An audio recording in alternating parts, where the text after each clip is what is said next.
इच्छा निरोधा तपा, ये आपने कई बार तत्वार सूत्र में पढ़ा होगा। और तपकर जो कर्म खपावे सोई शिव सुख उपजावे, ये भी पढ़ा होगा आपने। और स्वार्थ त्याग की कठिन तपस्या बिना खेद जो करते हैं, ऐसे ज्ञानी साधु जगत में दुख समूह को।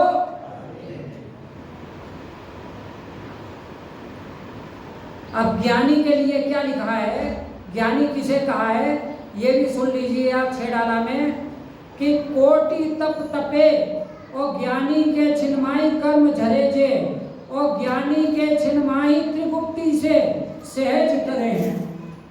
ज्ञानी वो है जिसकी 3 गुप्तियां लग जाती है, मन गुप्ति, वचन गुप्ति, काय गुप्ति, उसके सहजता से ही त्रिगुप्ति से कर्म टल जाते हैं। अस्वार्थ त्याग की कठिन तपस्या, तब जो कर्म को खपाते हैं वो तप कहलाते हैं। तप कर जो कर्म खपावे सोई शिव सुख उपजावे। शरीर और आत्मा को पृथक पृथक करना तप का नाम है। सरल भाषा में तप का क्या अर्थ है, जैसे अग्नि होती है, अग्नि के अभाव में तुम्हारे पास चावल भी है, पानी भी है, बर्तन भी है, लेकिन बाह्य अग्नि के बिना वो भात नहीं पकता है। उसी प्रकार से बाह्य तप के बिना अंतरंग तप भी नहीं होता है। तो अंतरंग तप कब किसको होता है वो मैं बताता हूँ आपको। पिछली बार भी बताया था, सदा योगा सदा भोगा सदा तत्ता सदा सेवा सदा गति सदा सौख्य सदा विद्या दशमोदय। तपनीय स्तुंगो बालार्को भन अनल प्रवाह, और संध्या प्रभुर हेमा वस्त ताप चामी करे छवि। ये जिनसे स्वामी ने अष्टोत्तर जिनसे नाम में सहस्त्र नाम मंत्र में लिखा हुआ है तपनीय। कौन तपता है, अनंत भगवान। जैसे बालार्क भो अनल, अनल माने अग्नि, जैसे बाल सूर्य के समान अग्नि जो है प्रभा, वो तब उसकी प्रभा होती है। संध्या प्रभु, संध्या की भी अग्नि होते, हेमा वस्त्र तप चामी करछवा, जैसे सोना अग्नि में तप का कुंदन हो जाता है, वैसे ही आप भी तप की अग्नि में कुंदन हो गए। सबसे बड़ा तप अभी वर्तमान में पंचम काल में कोई तप है तो वो केसलोच का तप। दिगंबर मुनि ज्यादा क्यों नहीं होते, अभी 600 के करीबन है, और करोड़ों अरबों की संख्या है, क्योंकि केसलोच सबसे कठिन तप। अपने हाथों से अपने बालों को उखाड़ना सबसे बड़ा तप केसलोच तप। और तपस्वी कौन होता है, और तपस्वी को समय से पहले उसे मालूम पड़ जाता है कि हमारा पक रहा है, जैसे बाल पकते हैं हमारे। इसका मतलब हर चीज पकने के बाद में नीचे उतर जाती है। एक बार एक विद्वान पंडित ज्ञानी रास्ते में एक गांव से दूसरे गांव जा रहा था, पीछे पीछे एक सेठ जी जा रहे थे, धनपति भी थे, ज्ञानी भी थे। पीछे पीछे एक छाया पुरुष आ रहा था, छाया चल रही थी, उसकी छाया दिख रही थी और वो नहीं दिख रहा।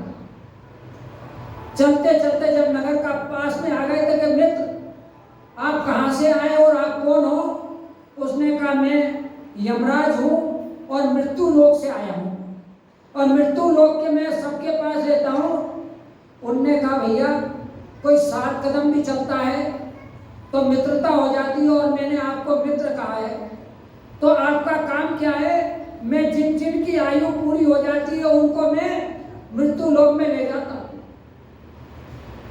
तो भैया मेरे को भी ले चलोगे? तो कि हाँ, कि अपनी मित्रता होगी तो कुछ दिन तो मुझे रोक दोगे, कुछ दिन तो मुझे मोहलत दोगे कि नहीं दोगे, समझने की तैयारी करने की। उन्होंने कहा मैं आपकी मृत्यु से पहले आपको संकेत दूंगा, किसी भी प्रकार का आपको मैं सूचना दूंगा, मैं पत्र व्यवहार करूंगा। उन्होंने कहा ठीक है भैया मित्र, जय राम जी की, करके चले गए। सेठ जी भी अपने धन के और मां भोगों में लिप्त रहे और समय कम निकल गया। अच्छा समय और अच्छे लोग जीवन से जल्दी निकल जाते हैं। आपका भी अच्छा बचपन का, जवानी का समय कब निकल गया पता ही नहीं चला। और एकदम से मृत्यु रूपी मौत वो आ गई और एक छाया आ गई। उसने कहा तुम कौन? मैं तुम्हारा मित्र हूँ, मृत्यु लेने आई हूँ। अरे तुम इतनी जल्दी कैसे आ गए? तुमने मुझे सूचना, तुमने कहा था कि मैं सूचना दूंगा आने से पहले। भाई मैंने तो 4-4 सूचनाएं दी थी, 4-4 संकेत दिए थे, 4-4 पत्र दिए थे। मेरे पास तो एक भी पत्र नहीं आया, एक भी सूचना नहीं आई, एक भी संकेत नहीं आया। सेठ जी वृद्ध खटिया में लेटे हुए थे। उन्होंने कहा देखिए, हमने जो संकेत दिए हैं वो परलोक में नहीं चलते हैं। हमने जो पत्र दिए हैं वो पत्र आपके पास आज भी प्रमाणित रखे हुए हैं। आप पढ़ना नहीं जानते तो हम क्या कर सकते? हर व्यक्ति दूसरे के भावों को नहीं पढ़ सकता है, अपनी मृत्यु को नहीं पढ़ सकता, अपने समय को नहीं पढ़, लेकिन तपस्वी लोगों को मालूम पड़ जाती है कि हमारी मृत्यु कब आएगी और हमारा कब अंत होने वाला, उससे पहले ही वो इंतजाम कर लेता है। उसके हाथ पे धूलने लगते तो वो भोजन को छोड़ देता। इसलिए खड़े होकर मूल गुण है। मुनियों का कभी भी दीक्षा लेते हैं तो खड़े होकर जब तक पैरों में शक्ति है तभी तक भोजन करेंगे, उसके बाद में नहीं तो समाधि ले लेंगे। उन्होंने कहा मैंने बताइए आपने कौन सा पत्र भेजा था? उन्होंने कहा पहला पत्र मैंने तुम्हारे सिर के ऊपर बाल जो सफेद होने लगे थे ये पत्र भेजा था कि अब तुम्हारा समय आ गया है, जल्दी से तैयारी कर लीजिए चलने की। अब आयु कम बढ़ रही है, अब आयु घट रही है, बढ़ नहीं रही है। अब आपका चलने का समय हो गया, थोड़ा बहुत समय बचा है तो अपना सब त्याग तपस्या करके और वानप्रस्थ अवस्था कर लीजिए। मनुष्य जीवनेषु चतुर्षु भागेषु विभाजते। मनुष्य जीवन के 4 विभाग करना चाहिए। प्रथमम न विद्या अर्जिता, द्वितीयम न धनम अर्जिता, तृतीयम न धर्मम अर्जिता, चतुर्थम किम कैचर। जीवन के पहले चरण में विद्या का अर्जन करो, दूसरे चरण में धन का अर्जन करो, तीसरे चरण में धर्म का अर्जन करो, तप का अर्जन करो, तो चौथा चरण सही होगा। तो तुम्हारे बाल पकड़े, वानप्रस्थ अवस्था आ गई है। ठीक, बाल पकना माने वानप्रस्थ अवस्था है। दुनिया में हर चीज पकने के बाद में नीचे आ जाती है। तो उसने कहा ठीक है, पहला पत्र तुमने भेजा, बाल पक गए, सफेद हो गए, नहीं होगा। दूसरा पत्र क्या भेजा है? तुम्हारे दांत कमजोर पड़ने लगे। दांत जो है धीरे धीरे कमजोर होते होते तुमने दूसरी पत्ती सी लगा ली, पत्ती सी लगवा ली, दूसरे दांत नकली दांत लगवा लिए प्लास्टिक के। ये तुमने मायाचारी करी, छल करी। जबकि दूसरा पत्र आ गया कि अब दूसरा भी डंका बज गया है। तीसरा पत्र कौन सा भेजा? तुम्हारी आंखों की रोशनी कम हो गई। अधिकतर आधे से ज्यादा लोगों को 75, 80, 90% लोगों को तो आंखों की रोशनी कम हो गई, तो चलने का समय आ गया। इसलिए अब भी तब कर लो और अब परलोक की सामग्री कर, लेकिन तुमने चश्मा लगा दिया। चौथा पत्र कौन सा भेजा? कानों की आवाज सुनना बंद हो गई, कानों से कान ढीले पड़ गए, बहरापन आ गया। लेकिन हमने मशीन लगा ली और सुनते रहे और भोगों में लिप्त रहे, वही विषय कसाई के भोगों में। लेकिन अब तो चलना पड़ेगा। अब पछताए क्या? अच्छे दिन पाछे गए, हरि से किया ना है। अब पछताए क्या हो जब चिड़िया चुग गई? सबको मालूम है। अच्छे दिन पाछे गए, पीछे चले गए अच्छे दिन और कुछ भी नहीं कर पाए। देव पूजा, गुरु उपासना, स्वाध्याय, संयम, तपा, दानम, चेती, गष्टानाम, सत्कर्माणि दिने। तब क्या केवल साधुओं के ही लिए जुम्मे हैं? तब आपके भी 6 कर्तव्य हैं। देव पूजा, गुरु उपासना, गुरु की आज्ञा मानना, गुरु के अनुकूल चलना, गुरु उपासना, स्वाध्याय अपनी आत्म कल्याण के लिए अपनी आत्मा का ध्यान करना, स्वाध्याय, संयम, तपा, संयम हर काल संयम से करना, संयम, और तब अपनी इच्छा निरोधा। जब आप मंदिर में आते हो, देवसाज गुरु के पास आते हो, तब अपनी इच्छाओं का निरोध कर देना। किसी भी प्रकार की मनचाही इच्छा कभी किसी की पूरी नहीं होती है। इच्छा तो अगर पूर्ति हो जाए तो लोभ बढ़ता है, और इच्छा की पूर्ति नहीं हुई तो क्रोध बढ़ता है, और पूर्ति हो जाती है और इच्छा बढ़ जाती है। इच्छा वो अमर बेल है कि जिस पेड़ के ऊपर, वो अमर बेल देखी पीले रंग की, जिस पेड़ के ऊपर छा जाती है, जिसकी जड़ नहीं होती है कहीं भी, उस पेड़ को ही सुखा देती है, उस पेड़ को ही खत्म कर देती है। ऐसी इच्छाएं होती। इच्छा आपको ही अपने आप को मान मरे मारा, माया मरे, मर जाए शरीर, आशा तृष्णा ना मरेगी। इच्छा तृष्णा ना सब चीज खत्म हो जाती है, शरीर कई बार मर जाता है, लेकिन इच्छाएं कभी, ये इच्छाओं का ही फल है कि हमारा शरीर चल रहा है, इसलिए हमें उसको रहना चाहिए। तो फिर यमराज सेठ जी ले गए, सेठ जी को उठाया और ले गए। हमारा भी एक दिन नंबर आएगा कि ले जाएगा हमको भी। रोगों को भोग से नहीं, उपवास से, उपवास चिकित्सा संधान सागर जी महाराज ने जी, इसमें कोई भी खर्चा नहीं है। ज्यादा खाने वाले जिंदा नहीं रहते, अस्पताल नहीं जाते, ज्यादा उपवास करने वाले ज्यादा जीते, ज्यादा खाने वाले जल्दी जाते हैं। इसलिए ज्यादा खाना नहीं, कम खाना और नम जाना, सब धर्म हो गया आपका। 3 बातें याद रखना आज की। कम खाना तो स्वास्थ्य सही रहेगा आपका, कम खाना माने सहन कर लेना, तो आपके लड़ाई झगड़े कसाई खत्म हो जाएगी। और नम जाने में सारा धर्म आ गया। जो व्यक्ति झुक गया, झुकना सीख लिया, उसने पूरा धर्म को अपने कर लिया। झुकने से चतुर्लिंग संगमी आपके सम्मोहित, सबसे बड़ा सम्मोहित मंत्र है। अरहत सिद्ध आचार्य पादे साधु को भी सम्मोहित करना है तो नम जाओ। नमना सबसे बड़ी चीज है। सरल होकर चले आओ, तरल होकर मिलूंगा मैं, जो दिल जीतना चाहो तो मैं दिल हार ना होगा। सरल होकर चले आओ, सरल होकर जो व्यक्ति आएगा तो तरल होकर मिलूंगा, और दिल जीतना चाहो तो दिल हारना, क्योंकि फ्री में कुछ भी नहीं मिलता है। इसलिए अपने आप को देखना चाहिए। खाद 12 प्रकार के तप होते हैं, शास्त्रों में सबने तत्वाश्रुत में पढ़े हैं। अनशन, खाद, स्वाद, लेप, ये 4 प्रकार के खाद, स्वाद, लेप, ये इनका त्याग करना जो है, इनका त्याग तो कर देते हैं आदमी उपवास, लेकिन आरंभ परिग्रह का त्याग नहीं। जब तक आरंभ परिग्रह का त्याग नहीं करोगे तब तक कोई भी आपके तप का अनशन करने का कोई बने। झाड़ू भी लगा रहे हैं, कपड़े भी धो रहे हैं, नहा भी रहे हैं, और चप्पल जूते भी पहन रहे हैं, मोबाइल से भी बात कर रहे हैं, तो फिर आपका कोई तप काम का नहीं है। 4 प्रकार के आहार के त्याग के बाद में आरंभ का भी त्याग, साथ में रत्नकांड सावकाचरण है, आरंभ का भी त्याग करना ही सबसे बड़ा। भोजन का त्याग करो ना करो कोई बात नहीं, लेकिन आरंभ का त्याग करना चाहिए। अब अंतरंग में जो अनशन, अवरोध और भूख से कम खाना, व्रत पर संज्ञान इतना ही आइटम खाऊंगा, इससे ज्यादा नहीं खाऊंगा, एक बार परसा हुआ खाऊंगा, या जो चीज मिलेगी वही खाऊंगा। रस परित्याग 6 रस होते हैं, दूध दही घी, तेल, मीठा और नमक, ये 6 रस का त्याग 2 दिन तक करता है, उसे एक उपवास का फल मिलता है। सिद्ध सागर जी महाराज ने ऐसा कहा, और हमारा तब से आज तक चल रहा है। अनशन भी करते हैं, समय में आज अनशन करना था, लेकिन फिर मौन भी रहना पड़ता था, और 2 दिन हमारा मौन हो गया। उत्तम सोच के दिन भी मौन हो गया, उत्तम क्षमा के दिन भी मौन हो गया। 10 लक्षण पर्व में तो चतुर्मास कराए, चतुर्मास में 10 लक्षण पर्व में ही आपको सब कुछ मिलता है, भावनाएं निर्मल होती है, पर्व की तरफ क्षेत्र काल भावगी। और तो मैंने सोचा कि चलो आज के दिन हम अगले एकादशी को हम मौन पूर्वक उपवास कर लेंगे, इस एकादशी का एक और बढ़ा लेंगे, क्योंकि कोई भी धर्म हार्ड एंड फास्ट नहीं होता है, परिस्थिति बदलते निर्णय बदल जाते हैं। हार्ड एंड कठोर नहीं होता है, और जैसा कहा वैसा ही नहीं। सहज सरल व्यक्ति पानी की तरह जिधर रास्ता मिलता है उधर से निकल जाता है। तो ये बताया।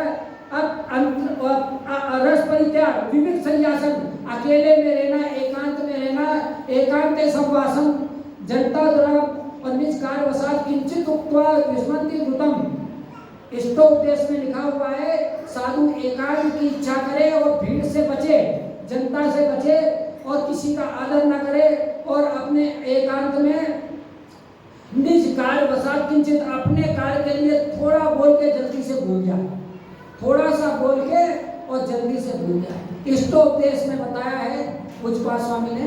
तो ये साधुओं को आपको भी करना चाहिए। जितना ज्यादा करो तो लिख के रख लो, लिख के बता दो, मुंह ले लो और बता दीजिए।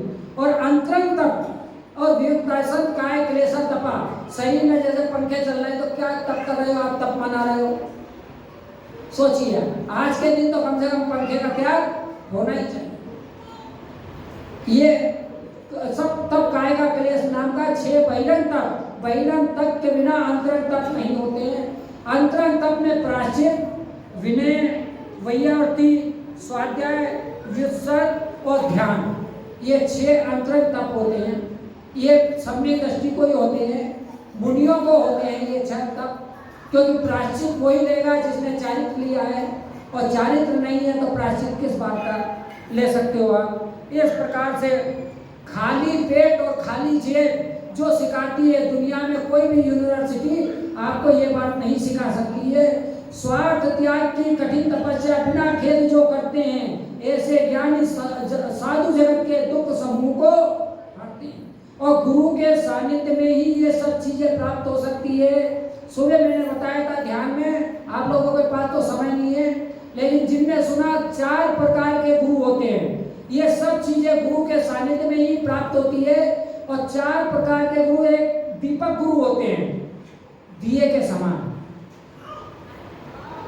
दूसरे पारस गुरु होते हैं पारस पत्थर के समान, और तीसरे ब्रह्म गुरु होते हैं भंवरे के समान, और चौथे चंदन गुरु होते हैं चंदन के समान। महकते हैं, जहाँ रहते हैं वहां महकते हैं और महकाते हैं, और आप लोग भी चंदन चढ़ाते हो, लगाते हो। अब उसमें 2 गुरु महत्वपूर्ण है जो आपको अपने लक्ष्य तक पहुंचा सकते हैं, जिन्हें याद रखना चाहिए। पहले दीपक के समान, एक दीपक से हजारों दीपक जलाए जा सकते हैं। आपके अंदर अगर सम्यक दर्शन नहीं है तो अभी दीपक जला हुआ नहीं है, और गुरु से सम्यक दर्शन हो सकता है, और होता ही है, देवसाज गुरु से ही सम्यक दर्शन होता है। तो सम्यक दर्शन प्राप्त करने के लिए गुरु का दीपक जलते हुए गुरु के सानिध्य में आना ही पड़ेगा, अपना दीपक जलाना है तो। और तीसरे नंबर के होते भौरे के समान।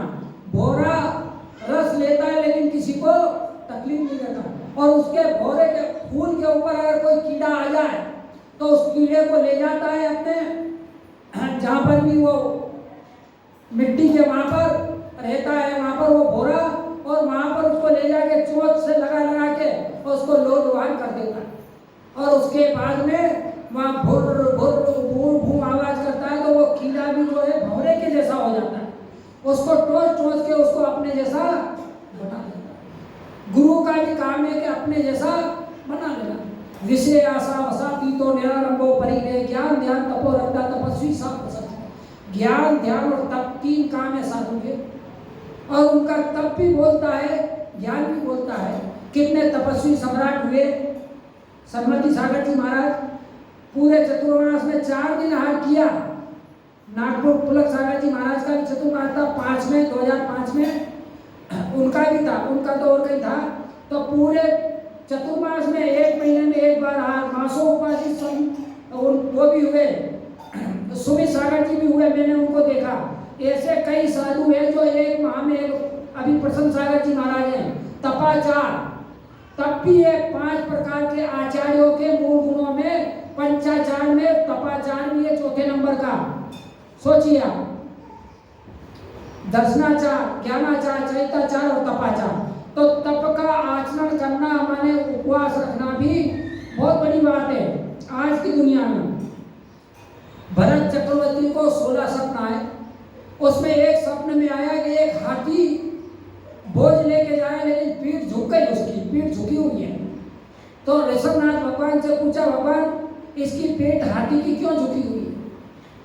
तो उन्होंने कहा, पंचम काल के जो साधु होंगे वो संपूर्ण तपों का पालन नहीं कर पाए। जो हाथी का वजन है वो वजन कोई भी व्यक्ति पंचम, जो चौथे काल के साधु थे वो पंचम काल के साधु उस हाथी का वजन पूरे तपों का पालन नहीं कर पाएंगे।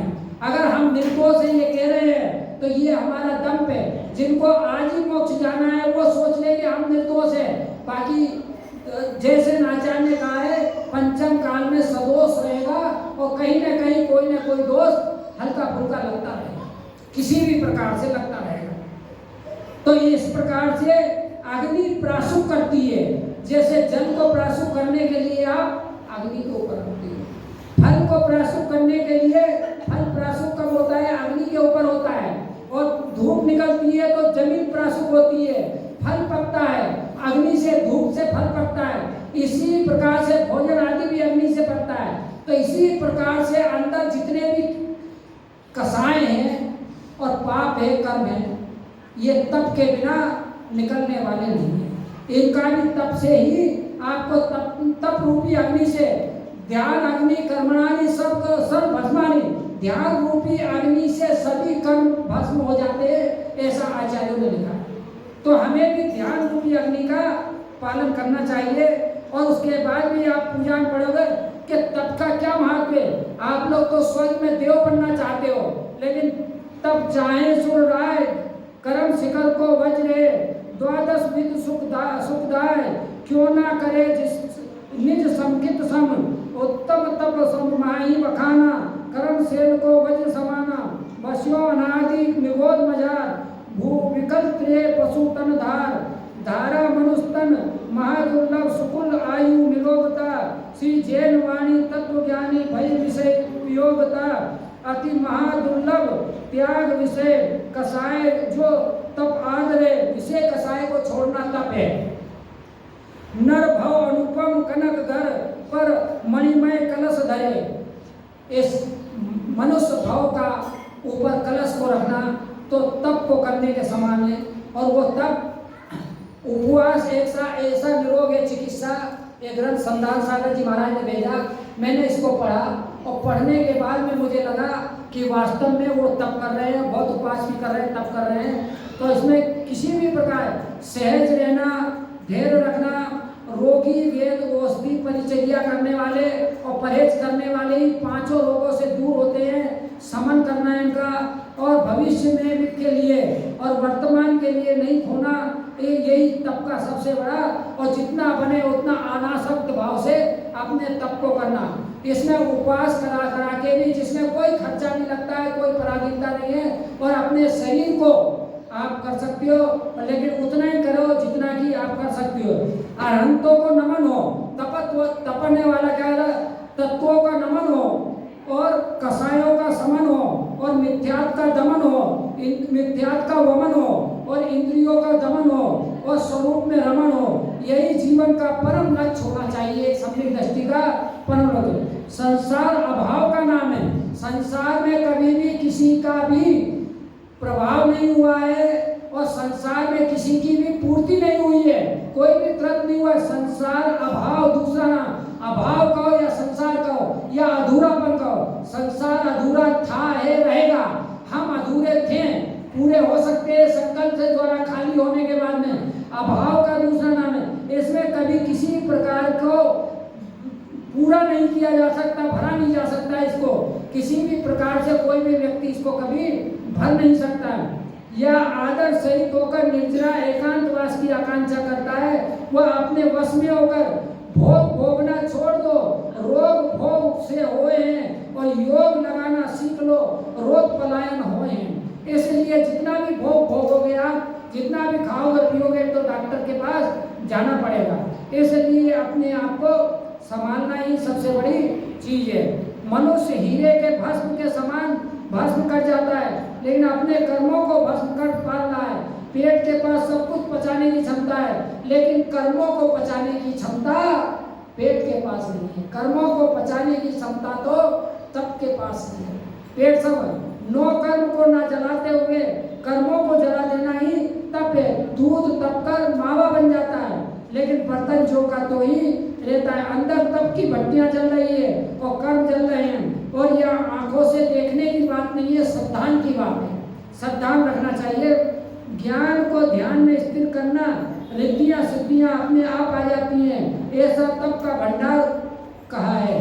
तप को ध्यान लगाने से शब्द मंत्र बन जाते हैं। ध्यानी व्यक्ति के शब्द जो है मंत्र बन जाते हैं। वो जो भी कहेगा वचन सिद्धि हो जाए।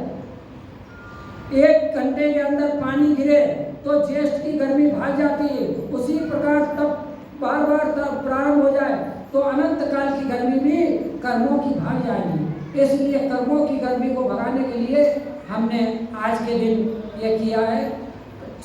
चतुर्थ काल की 1000 वर्ष की तपस्या और पंचम काल के 1 वर्ष की 1 दिन की तपस्या बराबर होती है। मूल्यहीन मिट्टी भी घड़ा बनने पे तप जाती है। वो तप के कारण से सिर पे रखी जाती है और उसमें शीतल पानी भरा जाता है। इस प्रकार से तप को करना चाहिए। और तप का नाम है पुरुषार्थ। एक राजा था, उसने एक बहुत सा पत्थर रख दिया बड़ा रास्ते में और छुप के देखने लगा। तो जितने भी लोग आए, आलसी लोग आए, वो सबके सब बगल बगल से अगल बगल से निकल गए।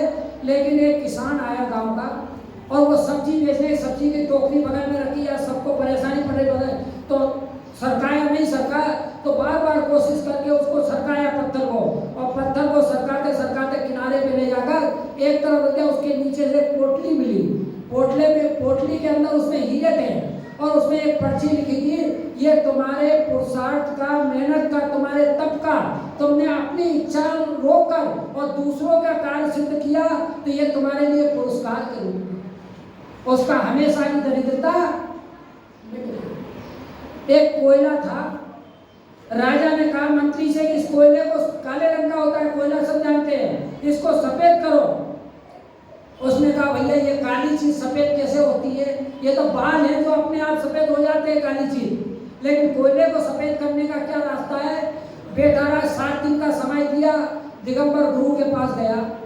गुरु महाराज कोयले को सफेद करना क्या करना है, तो उन्होंने कहा तप की अग्नि में सब कुछ स्वाह हो जाता है। सो उसने समझ लिया और उसने कहा तप करने बैठ गया और निश्चिंत हो गया। 7वें दिन गया, उसने कहा कि बहुत सारे कोयले मंगाओ, मैं सब कोयले को, जितने कोयले ला सकते हो सबको सफेद कर दूंगा। राजा और मंत्री सब लोगों ने कोयला ढेर लगा दिया।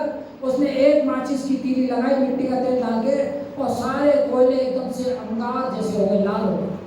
और थोड़ी देर बाद में वो अंगार से सबको गर्मी आ गई, तब गए। उसके बाद वो कोयले राख हो गए। कोयले राख हो गए तो राख कैसी होती है, सफेद होती है। वो काली चीज को सफेद करना है।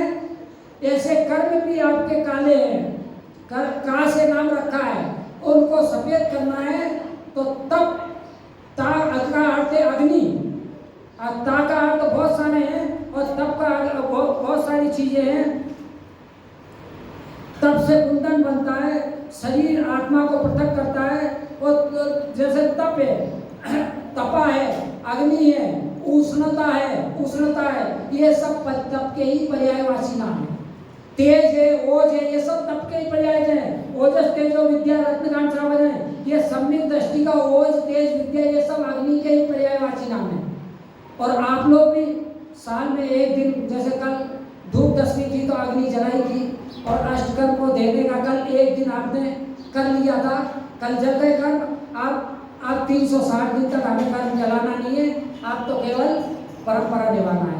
इस तरीके से काम नहीं चलता है, काम अपने हिसाब से ही चलता है। समय आपका बहुत हो गया, क्योंकि आज लेट हो गए थे, इसलिए आपको भी ज़्यादा तपाने का, लेकिन आप तो पर गेम बैठे हो, कोई बात नहीं, यहाँ तो चारों तरफ से और हीट है, ले आएंगे। आज का प्रश्न मंच, चलिए किसको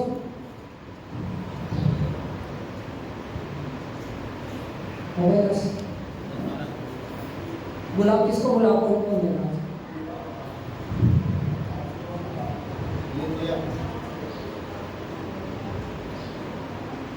उसका अनुसरण करने के लिए मैं आमंत्रित करना चाहता हूँ एस.के. जैन साहब को, वो आए और प्रश्न के जो भी प्रश्न उत्तर सही दें उनको पुरस्कार वितरण करने में सहयोग प्रदान करें। एस.के. जैन साहब। जिनसेन आचार्य महाराज ने साधुओं के लिए क्या कहा है।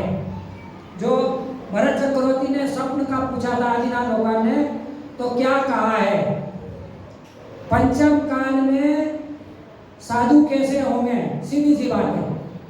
हाँ बोले, अभी समझ में नहीं आया, ये आखिरी प्रश्न है। आचार्य जी ने कहा था पंचम काल में कोई कितने भी तप कर ले, कहीं ना कहीं दोष रहेगा, कहीं ना कहीं। आ जाइए, सही है, कम होगा, पूरा संपूर्ण तप नहीं कर सकता। देव भाई एक पेन, पेन और ब्रेसलेट, 3-4 प्रदान करें, सहयोग का बताया सर। तालियां बजाएं के लिए। सम्यक दर्शन किस प्रकार से प्राप्त कर सकते हैं, आखिरी का है, सम्यक दर्शन किस प्रकार से प्राप्त कर सकते हैं। सम्यक दर्शन प्राप्त करने के लिए क्या क्या चीजें आवश्यक है। बहुत सरल हो गया अब तो। सम्यक दर्शन कहाँ से प्राप्त होता है, किससे प्राप्त होता है, कैसे प्राप्त कैसे प्राप्त कर सकते हैं? ध्यान से नहीं सुना, सबका मन लगा हुआ है तब कर रहे हैं। है कोई? बोलो, बोलिए बोलिए बोलिए। हाँ हैं? गुरु जो बोलते हैं उनको आ जाइए, सही उत्तर प्राप्त हुआ। गुरु बोलते बिना गुरु के सम्यक दर्शन हो तब नहीं हो सकता। दे उठाओ उठाओ।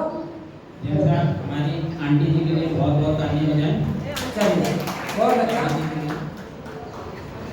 ये भी भैया भैया ओ, दो पुस्तक इनका बुढ़ापा पूरा आ गया है। सब चीजें पूरा सेट दो ना, ये देव, अरे देव। अब इनके बस की बात नहीं रही धार्मिक कार्य करना। इनका तो बोलवा लो, इनसे तो चाहे जितना।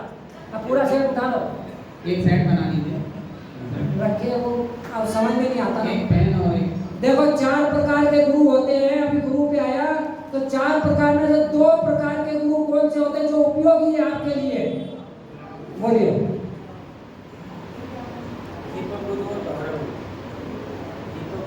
हाँ, दीपक और भंवरे की तरह आ जाइए। चलिए आ जाइए। बहुत सही उत्तर, तालियां बजा के सम्मान करें भैया का।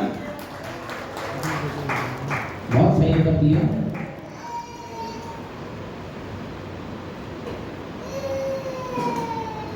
तप का क्या काम है? तप क्या करता है? हाँ आंटी जी ने जो हाथ उठाया पीछे, ये भैया बोलो। उतना आंटी जी आप बताइए। नहीं, बैठो आप बोलिए।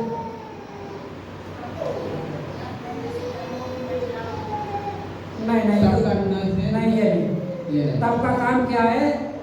तप का काम है पृथक पृथक आत्मा और शरीर को पृथक अलग अलग कर देना। तप का काम है, बस यही है। ये लिखा हुआ है और यही शास्त्र में लिखा है। चलिए,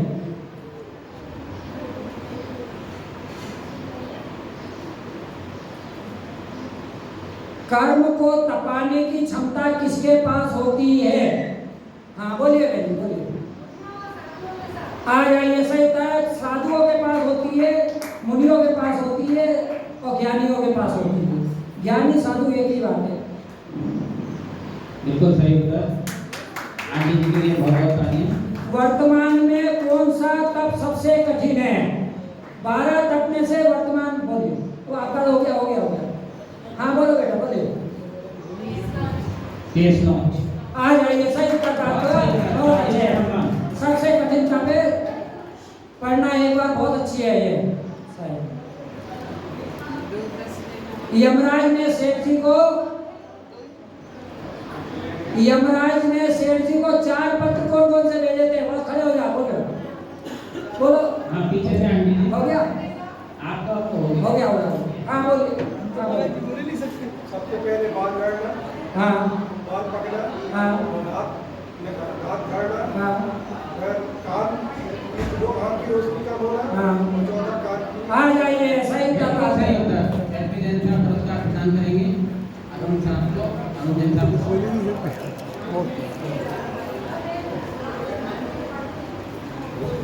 श्रावकों को कितने प्रकार के तप करना चाहिए? कितने प्रकार के तप हैं श्रावकों के लिए? श्रावकों के लिए अंतरंग तप तो मुनिराज करते हैं, प्रायश्चित विनय वैयावृत्ति स्वाध्याय। बताइए, बोलिए बोलो। कितने हैं? आ जाइए। 6 तप है बहिरंग, कोई करना चाहिए। आ जाओ, चलो कोई बात नहीं। समय भैया को पुरस्कार प्रदान करेंगे जैन साहब। शरीर मर जाता है लेकिन क्या नहीं मरता? शरीर तो 12, बोलिए। नहीं। हाँ बोलो बेटा, पूछो। शरीर मर जाता है लेकिन क्या नहीं मरती है? नहीं। नहीं, जो महाराज श्री ने। हाँ बोलो बेटी, बोलो। आ जाइए। इच्छाएं आशा तृष्णा न मरी के गए। इच्छाएं कभी नहीं मरती, तृष्णा मर जाता है। आंटी जी ने बिल्कुल सही उत्तर दिया, तालियों से अनुमोदन आंटी जी की। पंच परमेश्वरी को या किसी भी गुणवान व्यक्ति को कैसे, किसी का दिल कैसे जीता जा सकता है? किसी को जीतने के लिए क्या चाहिए? हाँ बोलो, बोलिए बोलिए। हाँ बताइए आंटी जी। आ जाइए, सही दरबार को नाम करके। नाम होकर हम सबको जीत सकते हैं। पंच परमेश्वरी को भी जीत सकते हैं और किसी का भी दिल जीत सकते हैं। संसार कैसा है? आखिरी में बताया था संसार कैसा है और